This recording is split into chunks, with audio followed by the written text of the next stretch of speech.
Moi, je ne suis que le porte-parole, je ne suis pas un leader. J'ai des médias qui m'appellent toutes les 2 secondes. Vous en pensez quoi, monsieur Nicole? L'essence même du mouvement des Gilets jaunes, c'est de ne pas avoir de représentants. Chacun fait ce qu'il veut et ce qu'il pense. Même s'ils s'en défendent, ils sont les visages médiatiques de la frange la plus radicalisée des Gilets jaunes. Quand t'es en face de personnes de ton gouvernement, que t'es censé avoir élu, mais bon, là c'est encore discutable, et qui te répondent qu'ils peuvent rien faire, mais qui touchent 14 000 balles par mois, allez vous faire enculer!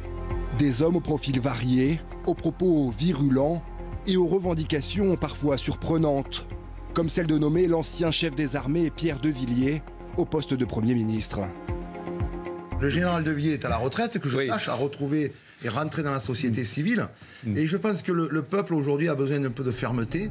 Christophe Chalençon, 52 ans, et forgeron de profession. Il était candidat aux dernières élections législatives sous l'étiquette d'hiver droite. Je sais qu'il y en a certains qui seront convaincus quand même que je suis anarchiste ou quoi. Autre figure incontournable des Gilets jaunes, Éric Drouet, ce chauffeur routier de 33 ans. Depuis son camion, il diffuse régulièrement des vidéos sur sa page Facebook qui compte 44 000 abonnés. Sa revendication principale, le départ d'Emmanuel Macron. La destitution de Macron, j'y pensais pas au début, mais je pense vraiment que ça devient un réel mot d'ordre pour la suite. Cette semaine, il a appelé les Gilets jaunes à entrer samedi à l'Élysée. Une enquête est ouverte. Jean-François Barnada est lui aussi un habitué des plateaux télé et radio. Je suis dans le mouvement depuis le premier jour, j'ai participé au premier blocage. Fonctionnaire dans la culture, il est sans poste depuis 10 ans, mais continue de percevoir un salaire net de 2 600 € par mois. On a l'impression qu'on est représenté par un demi-homosexuel aux ordres, ou plutôt qui marche avec le mondialisme, la haute finance internationale. Plus controversé encore, Hervé Ryssen, un militant d'extrême droite, connu pour son antisémitisme revendiqué.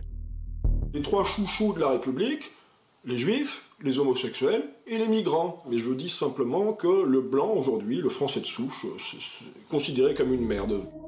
Ces vidéos sont vues par des dizaines de milliers de personnes. Autre vedette des réseaux sociaux, Maxime Nicole, 31 ans, alias Flyrider. Tant que vous comprendrez pas que l'humain est plus important que la finance, eh ben vous allez vous faire taper sur la gueule. Sa page Facebook compte plus de 100 000 abonnés, des propos virulents et une légère tendance au complotisme.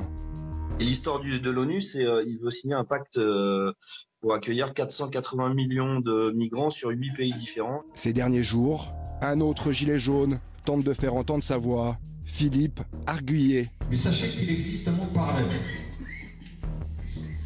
Un monde très parallèle. Il prétend détenir des documents confidentiels, compromettants pour le gouvernement.